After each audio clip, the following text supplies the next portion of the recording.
지금 미국이 전 세계를 얼어붙게 만든 충격적인 사건이 벌어졌습니다.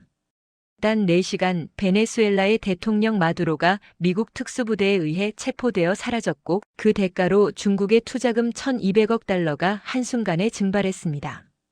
전 세계 언론은 이를 단순한 마약 카르텔 소탕이라 불렀습니다. 누구도 지구 반대편 남미에서 벌어진 이 사건이 한국과 연결되어 있다고는 꿈에도 생각하지 못했죠. 하지만 이 거대한 체포 작전의 진짜 종착지는 남미가 아니라 바로 대한민국이었습니다. 오랜 동맹이던 유럽마저 계산표에서 지워버린 미국. 그런 미국이 패권을 연장하기 위해 마지막까지 붙잡아야 했던 단 하나의 나라가 바뀌었습니다. 미국은 왜 한국을 붙잡아야만 하는가? 오늘 그 잔혹하고도 거대한 계획을 지금 공개합니다. 구독과 좋아요를 눌러주시고 감동의 대한민국 이라고 댓글을 남겨주세요. 저는 에블린 로크입니다. 워싱턴에서 제재와 해상 공급망 리스크를 분석하는 사람이죠. 전쟁이 아니라 물류와 생산으로 패권이 바뀌는 순간을 추적해왔습니다. 그리고 오늘 제 경력 전체를 흔든 사건이 터졌어요. 마두로가 4시간 만에 사라졌으니까요. 저는 텔레비전 속 마두로 체포 장면을 보는 순간 속이 싸늘해졌습니다. 화면 속에서 그는 수갑을 찬 채 미군 수송기로 끌려가고 있었어요. 전 세계 언론은 정의 구현이라고 환호했죠.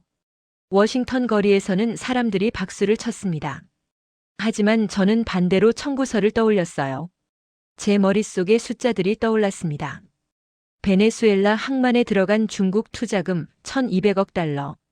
석유 개발권, 에너지 인프라, 심지어 군사시설까지요. 그 모든 게 하루아침에 물거품이 됐죠. 사람들은 마약왕 체포라고 말했습니다. 하지만 저는 달랐어요. 이건 메시지였습니다. 수신자는 중국이 아니었어요. 더 가까운 곳이었죠. 제 손은 떨리기 시작했습니다. 커피잔을 쥔 손가락에 힘이 들어갔어요. 이건 단순한 작전이 아니었습니다. 미국이 뭔가 절박하다는 신호였죠. 폭격도 아니었어요. 쿠데타도 아니었습니다. 그냥 체포였어요. 되돌릴 수 없고 보여주기 쉬운 방식이었죠. 저는 메모장을 꺼냈습니다. 펜을 들고 단 하나의 문장을 적었어요. 체포는 메시지다. 수신자는 중국이 아니다. 더 가까운 곳이다. 그때 제 상사가 사무실로 들어왔습니다. 톰 핸더슨이었죠. 50대 후반 회색 머리에 날카로운 눈빛을 가진 남자였어요. 그는 제 책상에 기대서며 비웃듯 말했습니다. 또 쓸데없는 의심병이냐, 로크. 제 가슴이 철렁했어요. 톰은 계속 말했습니다. 이번엔 틀리면 내 자리 없어. 알지? 저는 고개를 끄덕였습니다. 하지만 속으로는 확신이 들었어요. 제가 틀리지 않았다는 확신이었죠. 과거가 떠올랐습니다. 3년 전 저는 한방산 업체의 불법 거래를 내부 고발했었어요. 증거를 모았고 보고서를 작성했습니다. 그리고 제출했죠. 결과는 어땠을까요? 업체는 경고 조치를 받았습니다. 하지만 저는 조직 내에서 찍혔어요. 골칫거리가 됐죠. 동료들은 저를 피했습니다. 회의에서 제 의견은 무시됐어요. 그래서 지금 톰의 말이 더 아팠습니다. 틀리면 끝이라는 말이요. 하지만 저는 포기할 수 없었어요. 뭔가 큰 일이 벌어지고 있었으니까요. 저는 다시 화면을 봤습니다. 마두로가 끌려가는 장면이 반복 재생되고 있었어요. 그의 얼굴에는 공포가 가득했죠. 하지만 제가 본 건 그게 아니었습니다. 저는 그 뒤에 숨겨진 메시지를 봤어요. 미국이 이렇게까지 한다는 건 뭔가 절박하다는 뜻이었죠. 왕이 저렇게까지 할 이유가 뭘까요? 저는 자료를 뒤지기 시작했습니다. 베네수엘라 관련 보고서, 중국 투자 내역, 미국의 남미 정책 변화 추이요. 화면에 숫자들이 쏟아졌습니다. 그리고 하나의 패턴이 보이기 시작했어요. 투자금, 항만, 에너지, 그리고 체포. 이 모든 게 연결돼 있었습니다.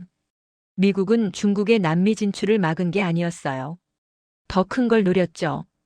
저는 손가락으로 책상을 두드렸습니다. 생각이 빠르게 돌아갔어요. 만약 이게 메시지라면 누구에게 보내는 메시지일까?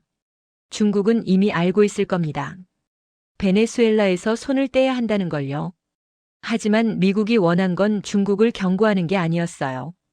다른 나라들을 보여주기 위한 거였죠. 어느 편에 서야 하는지요. 그 순간 제 전화가 울렸습니다. 화면에 뜬 이름은 사라 밀러였어요. 국방부 조달국에서 일하는 동료였죠. 저는 전화를 받았습니다. 에블린, 지금 뉴스 봤어? 네, 봤어요. 사라의 목소리가 낮아졌습니다. 우리 내일 회의 있어. 긴급 소집이래. 너도 와야 돼. 무슨 회의인데요? 사라가 잠시 침묵했어요. 그리고 조용히 말했습니다. 공급망 재편이래. 특히 방산 쪽. 제 심장이 뛰기 시작했습니다. 방산 공급망이라고요? 응. 그리고 조선도. 미국이 뭔가 큰 걸 준비하는 것 같아. 저는 전화를 끊고 의자에 등을 기댔습니다. 제 예감이 맞았어요. 마두로 체포는 시작에 불과했습니다. 진짜 목표는 따로 있었죠. 저는 창밖을 바라봤어요.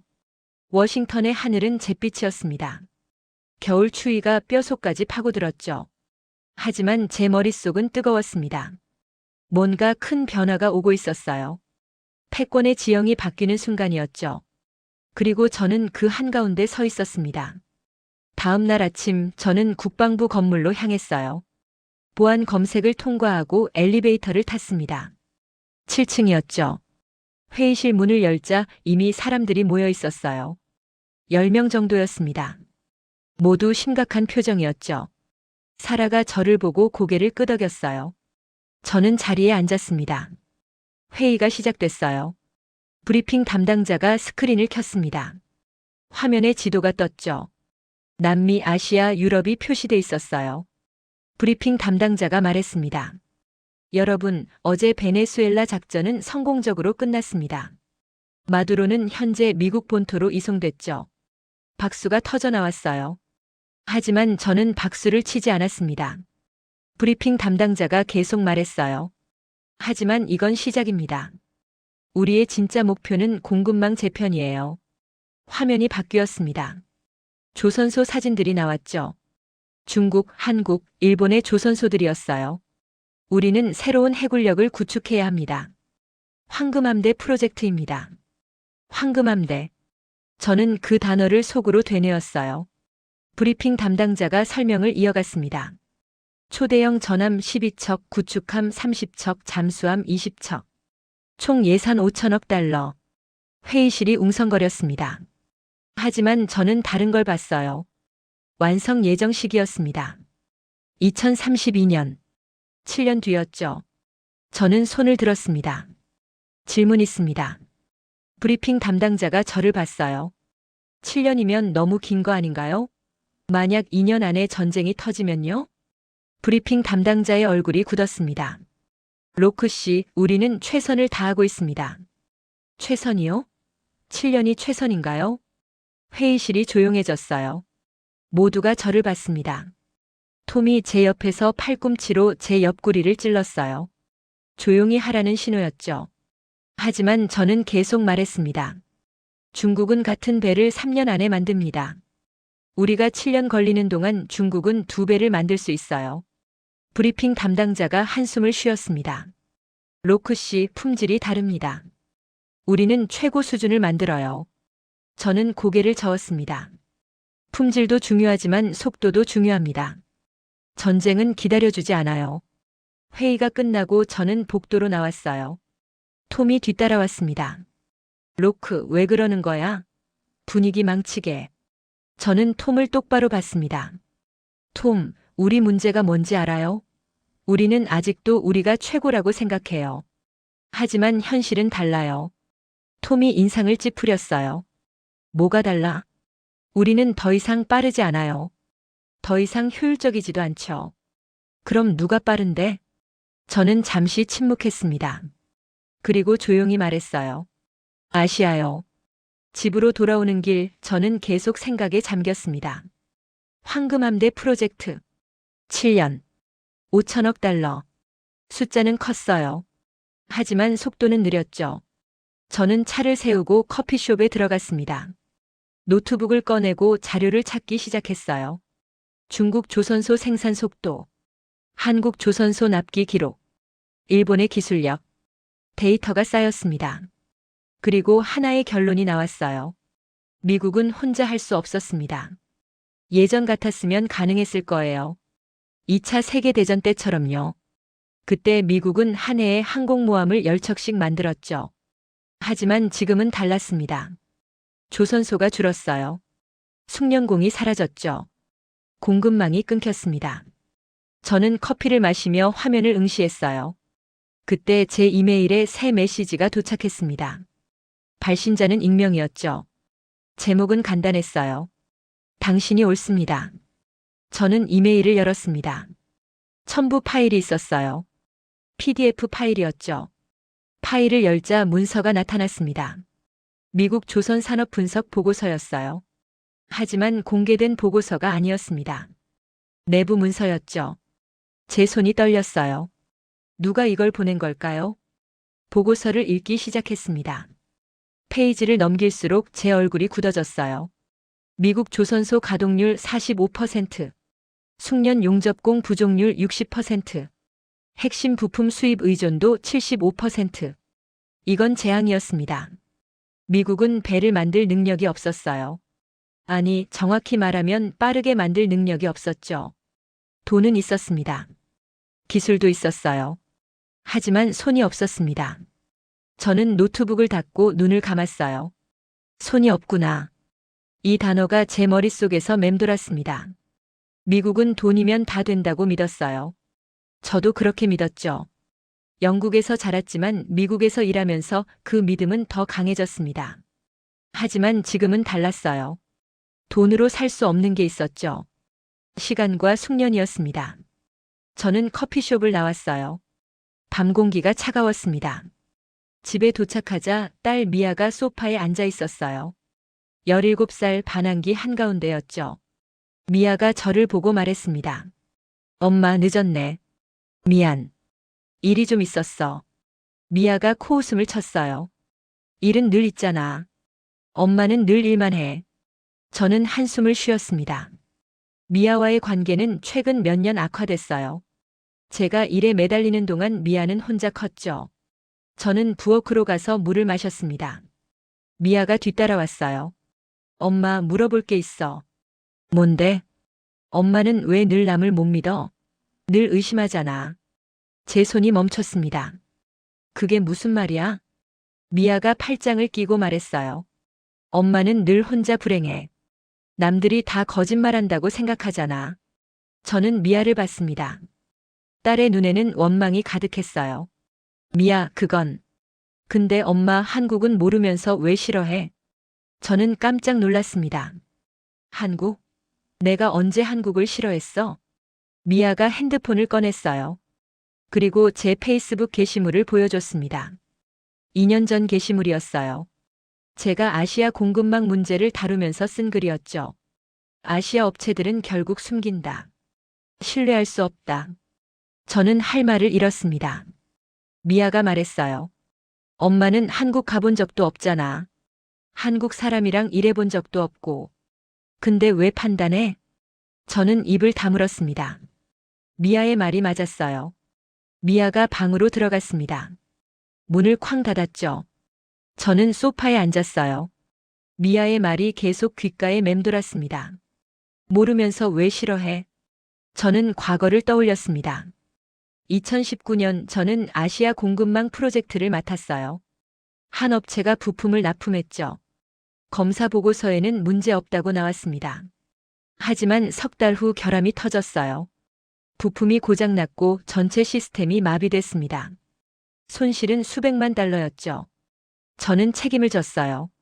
좌천될 뻔했습니다. 그때 제 머릿속에 한 가지 결론이 박혔어요. 아시아는 결국 숨긴다. 하지만 지금 생각해보면 그게 정말 아시아 전체의 문제였을까요? 아니면 그냥 한 업체의 문제였을까요? 저는 고개를 저었습니다. 저는 편견으로 판단했어요. 하나의 사건을 전체로 확대했죠. 그리고 그 편견이 지금까지 이어졌습니다. 다음 날 아침 저는 다시 사무실로 갔어요. 책상에 앉자 톰이 다가왔습니다. 로크, 회의실로 와. 긴급이야. 저는 톰을 따라 회의실로 갔어요. 이미 여러 사람이 모여 있었습니다. 그중 한 명이 낯익었어요. 콜린 그레이였죠. 40대 중반 미 해군 조달국 출신이었습니다. 지금은 민간 자문으로 일했어요. 콜린은 냉소적인 남자였어요. 위에서 내려오는 명령만 믿었죠. 콜린이 저를 보고 말했습니다. 로크 앉아. 저는 자리에 앉았어요. 콜린이 말했습니다. 남미 거는 접어. 위에서 진짜로 보는 건 따로야. 뭔데요? 콜린이 파일을 제 앞에 던졌어요. 한국 조선 쪽 바로 체크해. 우리 시간이 없어. 저는 파일을 열었습니다. 한국 조선소 리스트였어요. 왜 하필 한국이요? 일본도 있고 유럽도 있는데. 콜린이 비웃었습니다. 그 나라들은 가능만 말해. 한국은 날짜를 말하거든. 저는 순간 모욕감을 느꼈어요. 한국이 그렇게 대단한가요? 콜린이 저를 똑바로 봤습니다. 로크, 너 아직도 몰라? 황금함대 프로젝트 미국 혼자 못해. 파트너가 필요해. 그리고 유일한 파트너가 한국이야. 저는 파일을 내려다봤어요. 한국. 그 단어가 제 머릿속에서 맴돌았습니다. 미아의 목소리가 떠올랐어요. 모르면서 왜 싫어해? 저는 입술을 깨물었습니다.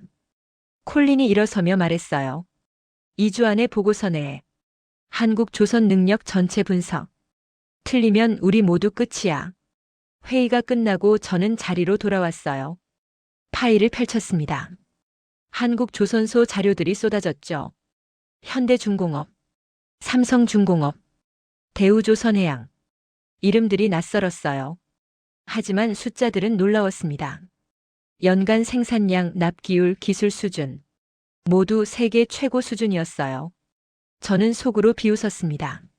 아시아는 빠르긴 해도 품질은 늘 불안했지. 하지만 제 손은 떨렸어요. 이번 분석이 틀리면 난 끝이야. 저는 자료 유출 사건을 떠올렸습니다. 누군가 제 분석 슬라이드를 외부에 흘렸어요. 동료들은 제가 흘린 거 아니냐고 의심했죠. 특히 제임스라는 동료가 심했어요. 그는 저를 노골적으로 싫어했습니다.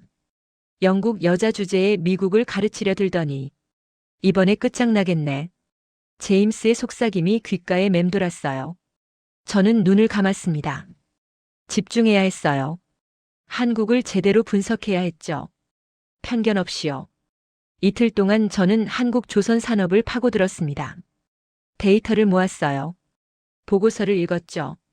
전문가들과 통화했습니다. 그리고 하나씩 현실을 직면하기 시작했어요. 한국은 제가 생각했던 것과 달랐습니다. 빠르기만 한 게 아니었어요. 정확했습니다.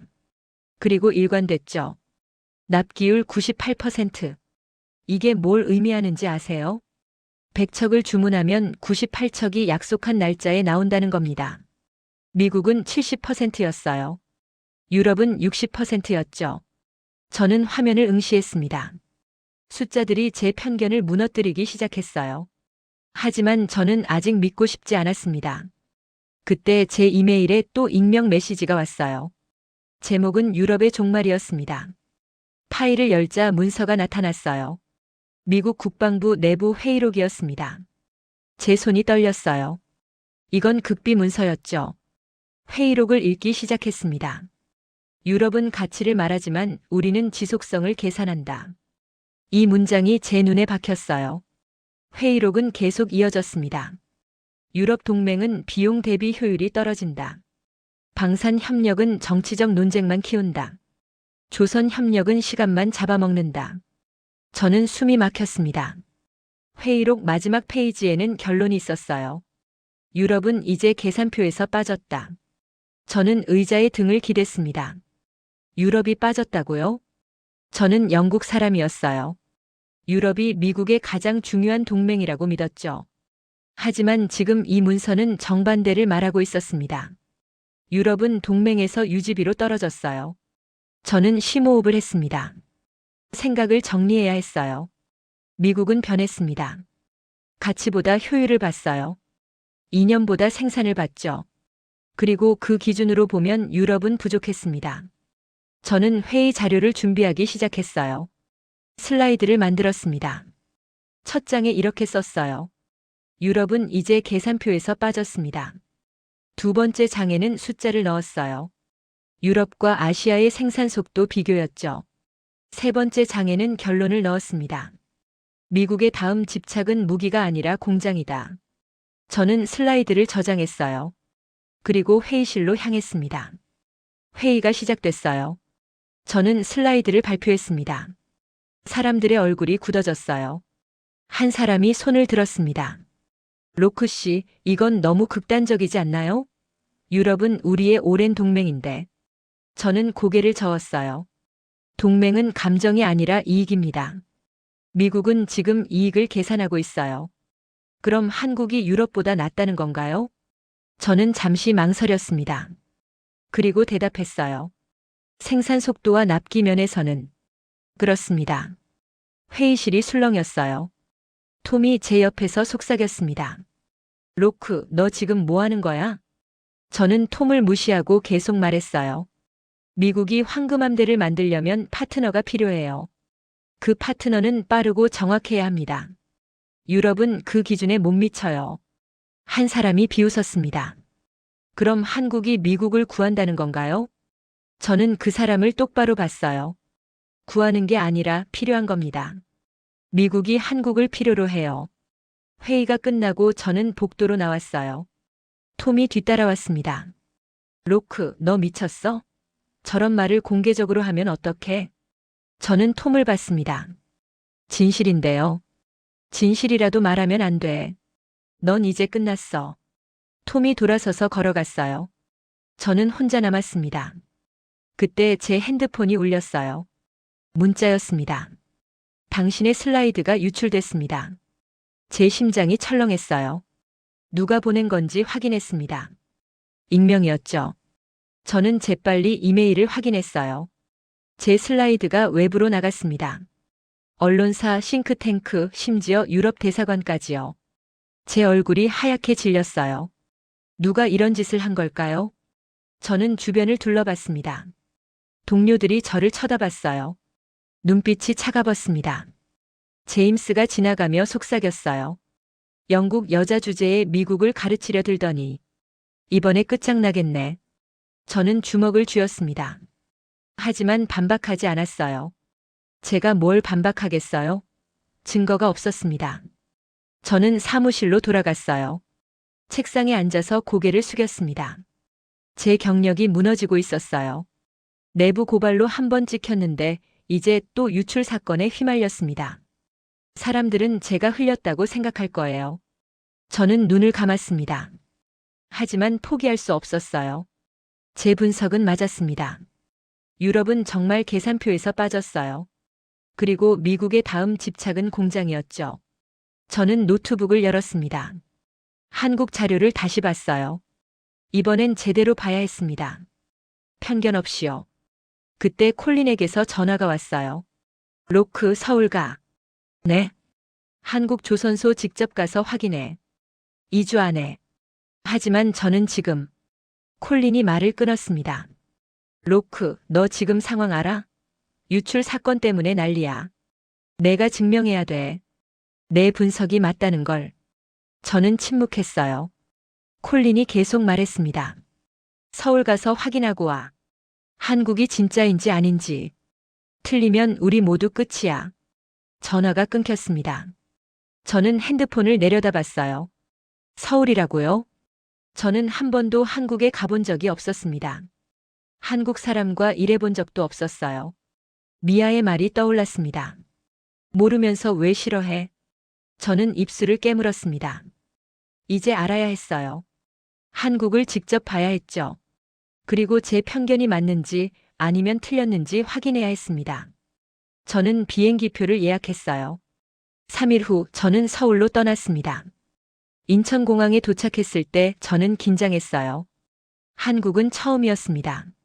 낯선 땅이었죠. 공항을 빠져나와 택시를 탔어요. 기사님이 물었습니다. 어디 가세요? 호텔이요. 명동. 기사님이 고개를 끄덕이고 출발했어요. 창밖을 보니 서울이 펼쳐졌습니다. 고층 빌딩, 넓은 도로, 빠르게 움직이는 사람들.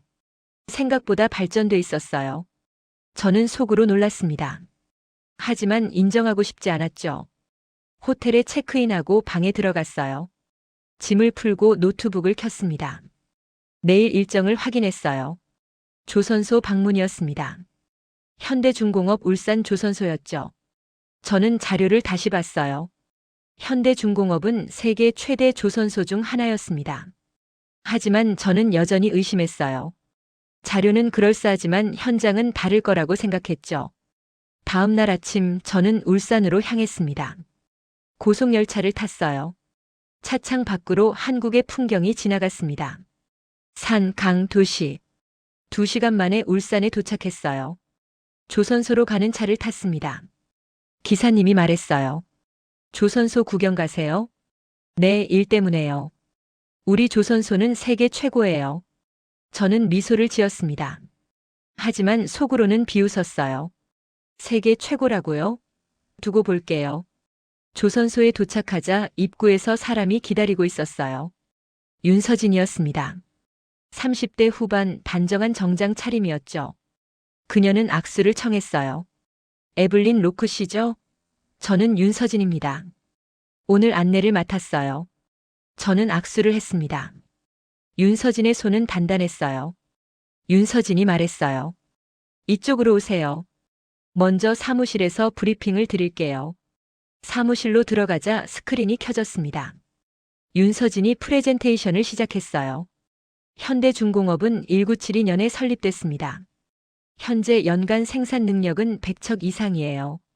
윤서진은 건조하게 말했습니다. 과장이 없었어요. 우리의 강점은 속도가 아니라 일관성입니다. 납기율 98%를 유지하고 있어요. 저는 메모를 했습니다. 윤서진이 계속 말했어요. 우리는 제일 센 배를 자랑하지 않아요. 제일 늦지 않는 배를 증명합니다. 이 문장이 제 귓가에 박혔어요. 제일 늦지 않는 배. 브리핑이 끝나고 윤서진이 말했어요. 이제 현장으로 가시죠. 저는 안전모를 쓰고 윤서진을 따라갔습니다. 조선소 문이 열리자 거대한 풍경이 펼쳐졌어요. 도크가 줄지어 있었습니다. 크레인이 하늘을 찔렀죠. 배들이 건조되고 있었어요. 저는 입을 다물지 못했습니다. 규모가 상상을 초월했어요. 윤서진이 설명했습니다. 저쪽이 1번 도크예요. 현재 LNG 운반선을 건조 중입니다. 납기는 5개월 남았어요. 5개월이요? 이 큰 배를? 윤서진이 고개를 끄덕였어요. 우리는 모듈 방식으로 건조해요. 각 섹션을 미리 만들고 조립하죠.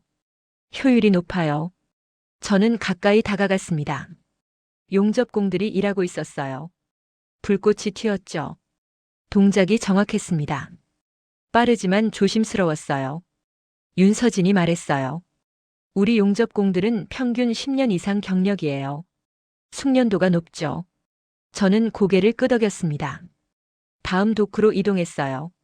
거기엔 군함이 있었습니다. 이건 뭐예요? 호위함이에요. 한국 해군용입니다. 곧 진수식이 있어요. 저는 배를 올려다 봤어요. 위압적이었습니다. 그런데 놀라운 건 속도였어요. 이 배 얼마나 걸렸어요? 2년 반이요. 2년 반이라고요? 저는 믿기지 않았어요. 미국은 같은 크기 배를 4년 걸렸습니다. 윤서진이 담담하게 말했어요. 우리는 계획을 세우고 지킵니다. 지연은 거의 없어요. 저는 메모를 했어요. 손이 떨렸습니다. 다음은 설계실로 갔어요. 엔지니어들이 컴퓨터 앞에 앉아 있었습니다. 윤서진이 한 엔지니어에게 물었어요. 3번 프로젝트 진행 상황은? 엔지니어가 화면을 보여줬어요. 설계 완료했습니다. 내일 생산팀에 넘겨요. 윤서진이 고개를 끄덕였습니다. 저는 화면을 봤어요. 3차원 모델이 정교했습니다. 자체 설계하세요? 윤서진이 대답했어요. 네, 대부분은 자체 설계해요. 외부 의존도를 낮추는 게 중요하니까요. 저는 점점 말문이 막혔습니다. 한국은 제가 생각했던 것과 완전히 달랐어요. 빠르기만 한 게 아니었습니다. 체계적이었어요. 그리고 독립적이었죠. 점심시간이 됐어요. 윤서진이 구내식당으로 안내했습니다. 밥을 먹으며 윤서진이 물었어요. 어떠세요? 기대에 부합하나요? 저는 잠시 망설였습니다. 그리고 솔직하게 말했어요. 기대 이상입니다. 윤서진이 미소를 지었어요. 많은 분들이 그렇게 말씀하세요. 처음엔 의심하다가 보고 나면 인정하시죠. 저는 얼굴이 화끈거렸습니다. 윤서진이 제 마음을 읽은 것 같았어요. 오후에는 품질관리실로 갔어요. 검사 장비들이 즐비했습니다. 윤서진이 설명했어요. 모든 용접 부위를 엑스레이로 검사해요. 결합률은 0.1%예요. 0.1%라고요? 네. 우리는 품질에 타협하지 않아요. 저는 검사 기록을 봤습니다. 정말 결함이 거의 없었어요. 저는 속으로 인정할 수밖에 없었습니다. 이건 운이 아니었어요. 체력이었습니다. 국가 산업의 근육이었죠. 하루 일정이 끝나고 저는 호텔로 돌아왔어요. 방에 들어가서 노트북을 켰습니다. 보고서를 작성하기 시작했어요. 하지만 손가락이 키보드 위에서 멈췄습니다. 뭐라고 써야 할까요? 한국은 과장이 아니었어요. 진짜였습니다. 속도, 품질, 일관성 모두 세계 최고 수준이었죠. 저는 제 편견을 떠올렸습니다. 아시아는 빠르긴 해도 품질은 늘 불안했지. 이 생각이 틀렸어요. 완전히 틀렸습니다. 저는 한숨을 쉬었어요. 그때 콜린에게서 전화가 왔습니다. 로크, 어때? 한국은 진짜야, 가짜야? 저는 잠시 침묵했습니다. 그리고 대답했어요. 진짜예요. 콜린이 안도의 한숨을 쉬었어요. 다행이네. 빨리 보고서 써. 위에서 기다려. 전화가 끊겼습니다. 저는 창밖을 바라봤어요. 서울의 야경이 펼쳐졌습니다. 불빛들이 반짝였죠. 저는 깨달았어요. 미국이 한국을 필요로 하는 이유를요. 한국은 말이 아니라 결과로 증명했습니다. 가능성이 아니라 날짜로 말했어요. 그리고 그게 바로 미국이 원하는 거였죠. 저는 보고서를 쓰기 시작했습니다. 첫 문장은 이랬어요. 한국은 미국의 선택이 아니라 필수입니다. 워싱턴으로 돌아온 저는 바로 보고서를 제출했어요. 반응은 즉각적이었습니다. 콜린이 전화했어요. 로크, 잘했어. 위에서 만족해. 저는 안도했습니다. 하지만 끝이 아니었어요. 다음 날 저는 국방부 회의에 소집됐습니다. 회의실에는 고위 관료들이 모여 있었어요. 장성들, 정책 담당자들이었죠. 제 보고서가 스크린에 떠 있었습니다. 한 장성이 말했어요. 로크 씨, 한국이 정말 이 정도예요? 네. 제가 직접 확인했습니다. 그럼 황금함대 프로젝트에 한국을 파트너로 삼자는 건가요? 저는 고개를 끄덕였어요. 한국 없이는 7년이 걸려요. 한국과 함께하면 4년으로 단축 가능합니다. 회의실이 술렁였어요. 다른 장성이 물었습니다. 하지만 한국을 믿을 수 있나요? 기술 유출 위험은? 저는 대답했어요. 한국은 이미 자체 기술이 충분해요. 미국 기술이 필요한 게 아니라 미국이 한국 생산 능력이 필요한 겁니다. 이 말이 회의실을 얼어붙게 했어요. 한 사람이 불편한 표정으로 말했습니다. 그럼 우리가 한국에 의존한다는 건가요? 저는 잠시 망설였습니다. 하지만 솔직하게 대답했어요. 네. 현재로선 그렇습니다. 회의실이 조용해졌어요. 제 말이 그들의 자존심을 건드렸습니다. 미국이 다른 나라에 의존한다고요? 상상조차 하기 싫은 일이었죠. 하지만 현실이었어요. 회의가 끝나고 콜린이 저를 불렀습니다. 로크, 따라와. 콜린은 저를 작은 회의실로 데려갔어요. 거기엔 두 사람이 더 있었습니다. 국방부 조달 담당자와 백악관 안보 보좌관이었죠. 콜린이 말했어요. 로크, 협력안을 만들어. 한국과의 조선 협력 계획이야. 어떤 내용으로요? 콜린이 냉소적으로 웃었습니다. 투자, 공유, 고정화. 한국이 떠날 수 없게 만드는 거야. 제 등골이 서늘해졌어요. 고정화요? 콜린이 고개를 끄덕였어요. 우리가 한국에 투자하면 한국은 우리 없이 못 살아. 기술 공유하면 한국은 우리 시스템에 묶여. 그렇게 만들어야 돼. 저는 입술을 깨물었습니다. 미국은 고마워하지 않았어요. 필요하면 묻고 불편하면 탓했죠. 저는 이 순간 깨달았습니다. 미국은 파트너를 원하는 게 아니었어요. 종속을 원했죠. 백악관 보좌관이 말했어요. 로크 씨, 일주일 안에 초안 내세요. 한국 측과 협상 준비할 겁니다. 저는 고개를 끄덕였습니다. 회의실을 나와 복도를 걸었어요. 제 마음은 복잡했습니다. 한국은 정말 훌륭했어요. 그들은 최선을 다했죠. 하지만 미국은 그들을 묶으려 했습니다. 저는 윤서진을 떠올렸어요. 그녀는 조용한 자신감을 가진 사람이었습니다. 과장하지 않고 결과로 말했죠. 그런 사람들을 이용하는 게 맞을까요? 저는 고개를 저었습니다. 하지만 제가 뭘 할 수 있겠어요? 저는 그냥 분석가였습니다. 정책 결정자가 아니었죠. 사무실로 돌아와 책상에 앉았어요. 협력안을 만들기 시작했습니다. 하지만 키보드를 두드리는 손이 무거웠어요.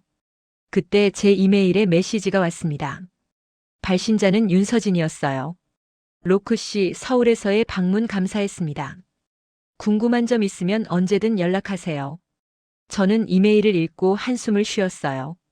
윤서진은 진심이었습니다. 협력을 원했죠.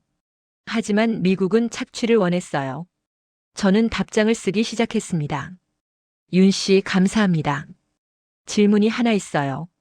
한국은 왜 미국과 협력하고 싶어 하나요? 몇 분 후 답장이 왔어요. 상호 이익이죠. 우리는 기술을 배우고 미국은 생산을 얻어요.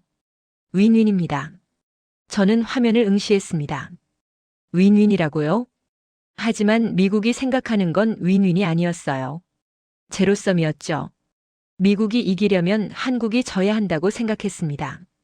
저는 답장을 쓰지 않았어요. 뭐라고 말해야 할지 몰랐으니까요. 다음 날 저는 다시 회의에 참석했어요. 이번엔 황금함대 프로젝트 세부 계획이었습니다. 브리핑 담당자가 설명했어요. 초대형 전함 12척, 미국이 6척, 한국이 6척 건조합니다. 한국이 6척이나요? 네. 한국의 생산 속도가 빠르니까요. 저는 메모를 했습니다. 브리핑이 계속됐어요. 완성 예정은 4년 후입니다. 총 비용은 4천억 달러. 4천억 달러라고요? 네. 원래 5천억이었지만 한국과 협력하면 절감 가능해요. 저는 고개를 끄덕였습니다. 회의가 끝나고 콜린이 다가왔어요. 로크 협력안은 작성 중이에요. 빨리 해. 한국 측이 기다려. 저는 고개를 끄덕이고 사무실로 돌아갔어요. 협력안을 계속 작성했습니다. 투자 항목을 적었어요. 기술 공유 조건을 넣었죠. 그리고 계약 조항을 추가했습니다. 하지만 모든 조항이 미국에 유리했어요. 한국은 투자를 받지만 기술 소유권은 미국이 가졌습니다. 한국은 생산하지만 판매권은 미국이 통제했어요. 한국은 협력하지만 결정권은 미국이 독점했죠. 저는 문서를 보며 씁쓸했습니다. 이게 협력인가요? 아니면 착취인가요? 그때 딸 미아에게서 전화가 왔어요. 엄마, 어디야? 사무실이야. 또? 엄마는 늘 일만 해. 미안해, 미아. 중요한 일이라서. 미아가 한숨을 쉬었어요. 엄마, 질문 하나만 할게. 뭔데? 엄마는 일하면서 행복해? 저는 대답하지 못했습니다. 미아가 계속 말했어요. 엄마는 늘 불행해 보여. 남을 못 믿고 혼자 싸우잖아. 미아. 그리고 엄마는 스스로도 못 믿는 것 같아. 엄마가 하는 일이 옳은지. 제 가슴이 철렁했어요. 미아의 말이 정확했습니다. 저는 제가 하는 일이 옳은지 확신하지 못했어요. 한국을 묶는 게 정말 필요한 일일까요? 아니면 그냥 미국의 이기심일까요? 저는 전화를 끊고 창밖을 바라봤어요. 워싱턴의 하늘은 여전히 잿빛이었습니다. 저는 결심했어요. 협력안을 쓰되 최대한 공정하게 쓰겠다고요. 한국이 불리하지 않게, 미국도 불리하지 않게요. 진짜 윈윈으로요. 하지만 그게 받아들여질까요? 저는 알 수 없었습니다. 협력안 작성은 생각보다 어려웠어요. 공정하게 쓰려니 미국 측이 불만을 가질 게 뻔했고 미국에 유리하게 쓰려니 양심이 허락하지 않았습니다. 저는 일주일 내내 고민했어요. 그러던 중 과거가 떠올랐습니다. 2019년 아시아 공급망 프로젝트 때였죠. 그때 저는 한 업체를 믿었어요. 검사 보고서를 믿었고 납품을 승인했습니다. 하지만 석 달 후 결함이 터졌어요. 책임은 제가 졌습니다. 좌천될 뻔했죠. 그때 제 상사가 말했어요. 로크, 넌 너무 순진해. 아시아 업체는 절대 믿으면 안 돼. 저는 그 말을 믿었습니다. 그리고 그게 편견이 됐죠. 하지만 지금 생각해보면 그게 정말 아시아 전체의 문제였을까요? 아니면 그냥 한 업체의 문제였을까요? 저는 하나의 사건을 전체로 확대했어요. 그리고 그 편견이 지금까지 제 판단을 흐렸습니다. 저는 노트북을 닫고 한숨을 쉬었어요. 집으로 돌아가는 길 저는 딸 미아를 떠올렸습니다. 미아는 저를 차갑게 봤어요. 엄마를 이해하지 못했죠. 저도 미아를 이해하지 못했습니다. 집에 도착하자 미아가 거실에 있었어요. 친구들과 통화 중이었죠. 저는 조용히 방으로 들어갔습니다. 하지만 문을 닫기 전에 미아의 목소리가 들렸어요. 우리 엄마는 일만 해. 나한텐 관심도 없어. 제 가슴이 아팠습니다. 저는 방문을 닫고 침대에 앉았어요. 미아 말이 맞았어요. 저는 일에 매달렸습니다. 딸에게는 소홀했죠. 왜 그랬을까요? 저는 생각했어요. 아마도 제 자신을 증명하고 싶었던 것 같아요. 영국 여자로서 미국 조직에서 인정받고 싶었죠. 하지만 그 과정에서 제 가족을 잃었습니다. 저는 눈을 감았어요. 다음 날 아침 미아가 먼저 말을 걸었습니다. 엄마, 물어볼 게 있어. 뭔데? 엄마 일 뭐 하는 거야? 저는 잠시 망설였어요. 그리고 설명했습니다. 국방 관련 분석이야. 공급망이랑 조선 쪽. 미아가 고개를 끄덕였어요. 그럼 배 만드는 거 관련된 거네? 응. 미아가 물었어요. 엄마 한국 갔다 왔잖아. 어땠어? 저는 놀랐습니다. 미아가 관심을 보인 게 오랜만이었어요. 좋았어. 한국은 생각보다 훨씬 발전돼 있었어. 미아가 미소를 지었어요. 그럼 엄마 편견이 틀렸네. 저는 얼굴이 화끈거렸습니다. 미아가 계속 말했어요. 엄마는 늘 남을 못 믿어. 그래서 늘 혼자 불행해. 근데 엄마 한국은 모르면서 왜 싫어해? 이 질문이 다시 제 귓가를 때렸어요. 저는 대답했습니다. 미아, 내 말이 맞아. 나는 모르면서 판단했어. 그게 잘못이었어. 미아가 놀란 표정을 지었어요. 엄마가 잘못 인정하는 거 처음 보는데? 저는 웃었습니다. 나도 배우는 중이야. 미아가 저를 안아줬어요. 오랜만이었습니다. 저는 딸의 따뜻함을 느꼈어요. 그날 저녁 저는 협력안을 다시 썼습니다. 이번엔 진짜 공정하게요. 한국이 투자를 받으면 기술 소유권도 공유했습니다. 한국이 생산하면 판매권도 협의했어요. 한국이 협력하면 결정권도 나눴죠. 이게 진짜 윈윈이었습니다. 다음 날 저는 협력안을 제출했어요. 콜린이 읽더니 얼굴을 찌푸렸습니다. 로크, 이게 뭐야? 한국에 너무 유리한데? 공정합니다. 공정? 우리가 왜 한국한테 이렇게까지 양보해야 돼? 저는 콜린을 똑바로 봤어요.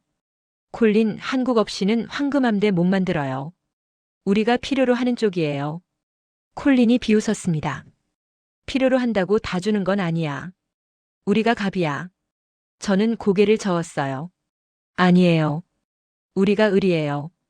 뭐? 우리가 한국을 필요로 해요. 한국은 우리 없이도 살 수 있어요. 하지만 우리는 한국 없이 못 살아요. 지금은요. 콜린의 얼굴이 굳었습니다. 로크, 내가 어느 편이야? 저는 대답했어요. 진실 편이에요. 콜린이 한숨을 쉬었습니다. 이거 위에 올리면 거절당할 거야. 그럼 거절당하죠. 하지만 이게 현실이에요. 콜린이 돌아서서 나갔어요. 저는 혼자 남았습니다. 제 선택이 맞았을까요? 저는 알 수 없었어요. 하지만 후회하지 않았습니다. 다음 날 놀라운 일이 벌어졌어요. 협력안이 승인됐습니다. 콜린이 전화했어요. 로크 위에서 너 안대로 하래. 공정 협력으로 가자고. 저는 믿을 수 없었어요. 정말요? 응. 장성들이 회의했대. 내 말이 맞다고. 우리가 갑질하면 한국이 등 돌릴 수도 있다고. 저는 안도의 한숨을 쉬었습니다. 고마워요, 콜린. 고맙긴. 내가 잘한 거야. 전화가 끊겼어요. 저는 의자에 등을 기댔습니다. 제 양심이 이겼어요. 그리고 그게 옳은 선택이었습니다. 그날 저녁 저는 윤서진에게 이메일을 보냈어요. 윤 씨 협력안이 승인됐어요. 공정한 조건으로요. 곧 답장이 왔습니다. 감사합니다, 로크 씨. 함께 좋은 결과 만들어요. 저는 미소를 지었어요. 진짜 협력이 시작된 거였습니다. 협력안이 승인된 후 저는 다시 서울로 갔어요. 이번엔 협상팀과 함께였습니다. 콜린 국방부 담당자 그리고 기술 전문가들이었죠. 인천공항에 도착하자 윤서진이 마중 나와 있었어요. 로크 씨, 다시 만나서 반갑습니다. 저도요, 윤 씨. 우리는 호텔로 이동했어요. 다음 날 협상이 시작됐습니다. 한국 측에는 조선사 대표들, 정부 관계자들이 나왔어요. 회의실 분위기는 진지했습니다. 협상은 이틀 동안 계속됐어요. 투자 규모, 기술 공유 범위, 생산 분담, 품질 기준, 납기 일정. 모든 걸 하나씩 협의했습니다. 한국 측은 꼼꼼했어요. 모든 조항을 따졌죠. 하지만 합리적이었습니다. 무리한 요구는 없었어요. 반대로 미국 측도 신중했어요. 콜린조차 함부로 말하지 않았죠. 저는 중재 역할을 했습니다. 양측의 의견을 듣고 절충안을 제시했어요. 이틀 만에 합의가 이루어졌습니다. 투자 규모는 2천억 달러. 기술은 상호 공유. 생산은 미국 6척, 한국 6척. 납기는 4년. 모두가 만족했어요. 협상이 끝나고 저녁 식사 자리가 마련됐습니다. 한국 측 대표가 건배를 제의했어요. 성공적인 협력을 위하여. 모두가 잔을 들었습니다. 저도 잔을 들었어요. 식사 중에 윤서진이 제 옆에 앉았습니다. 로크 씨, 이번 협상 잘 이끌어 주셔서 감사해요. 제가 해야 할 일이었어요. 윤서진이 미소를 지었어요. 미국 분들 중에 로크 씨 같은 분이 더 많았으면 좋겠어요. 저는 얼굴이 화끈거렸습니다. 윤 씨, 질문 하나만 할게요. 물론이죠. 한국은 왜 이렇게 일을 잘해요? 윤서진이 잠시 생각했어요. 그리고 대답했습니다. 우리는 선택의 여지가 없었어요. 무슨 뜻이에요? 한국은 자원이 없어요. 땅도 좁고 인구도 적죠. 그래서 우리는 효율로 승부해야 했어요. 빠르고 정확하게, 그게 우리 생존 방식이었죠. 저는 고개를 끄덕였습니다. 윤서진이 계속 말했어요. 그리고 우리는 약속을 지켜요. 납기를 맞추고 품질을 보증하죠. 그게 신뢰를 만들고 신뢰가 다음 기회를 만들어요. 저는 감동했습니다. 한국은 자랑하지 않았어요. 그냥 보여줬죠. 말이 아니라 결과로요. 식사가 끝나고 저는 호텔로 돌아왔어요. 방에 들어가서 창밖을 바라봤습니다. 서울의 야경이 아름다웠어요. 저는 깨달았습니다. 한국은 하청이 아니었어요. 필수 파트너였죠. 미국은 한국을 필요로 했습니다. 한국의 속도, 품질, 신뢰를요. 그리고 그게 패권의 새로운 모습이었어요. 명령이 아니라 필요로 유지되는 패권이었죠. 다음 날 저는 현대중공업을 다시 방문했어요. 이번엔 미국 기술팀과 함께였습니다. 윤서진이 안내했어요. 공장, 도크, 설계실을 모두 보여줬죠. 미국 기술팀은 감탄했습니다. 한 엔지니어가 말했어요. 이 정도 시스템이면 미국보다 나은데요? 윤서진이 겸손하게 대답했어요. 각자 강점이 있어요. 우리는 생산, 미국은 설계죠. 하지만 그 엔지니어는 고개를 저었어요. 아니에요. 한국은 설계도 잘하더라고요. 자체 설계 비율이 80% 넘는다며요? 윤서진이 미소만 지었습니다. 저는 옆에서 지켜봤어요. 미국 팀이 한국을 인정하는 모습이었습니다. 처음엔 의심했지만 보고 나니 인정할 수밖에 없었죠. 저도 마찬가지였어요. 저는 한국을 무시했습니다. 아시아 전체를 불신했죠. 하지만 지금은 달랐어요. 저는 인정했습니다. 한국은 세계 최고 수준이었어요. 그리고 그건 운이 아니라 노력의 결과였죠. 저녁에 저는 윤서진과 단둘이 커피를 마셨어요.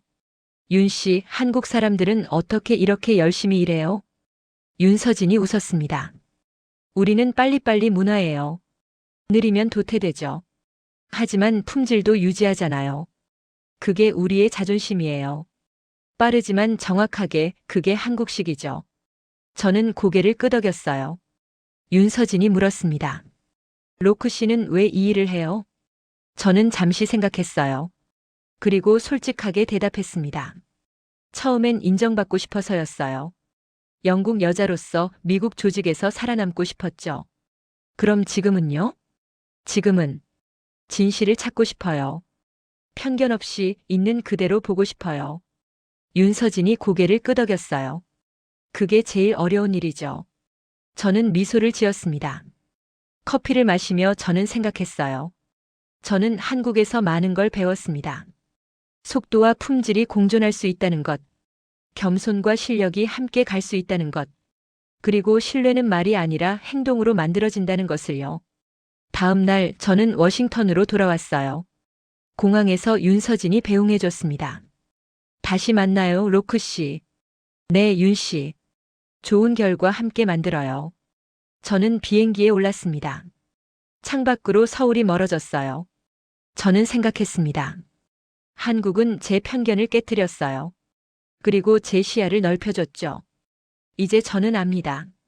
강한 나라는 무기를 파는 나라가 아니라 생산을 끊지 않는 나라예요. 그리고 지금 세계가 한국을 보는 이유는 호의가 아니라 필연입니다. 워싱턴에 돌아온 저는 최종 보고서를 작성했어요. 황금함대 프로젝트 한미 협력 방안이었습니다. 보고서를 쓰며 저는 지난 몇 주를 되돌아봤어요. 마두로 체포 사건으로 시작됐죠. 그때 저는 뭔가 큰 변화를 감지했습니다. 미국이 절박하다는 신호였어요.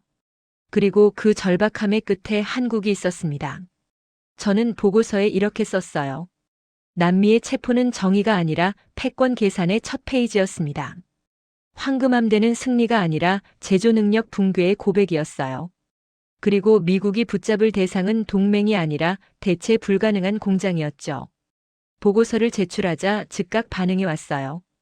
국방부 장관실에서 연락이 왔습니다. 장관이 직접 보고를 듣고 싶다고 했어요. 저는 긴장했습니다.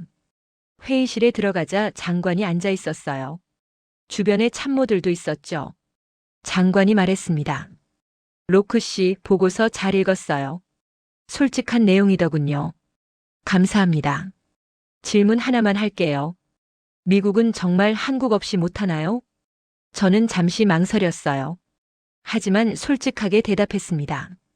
현재로선 그렇습니다. 물론 10년 후라면 다를 수 있어요.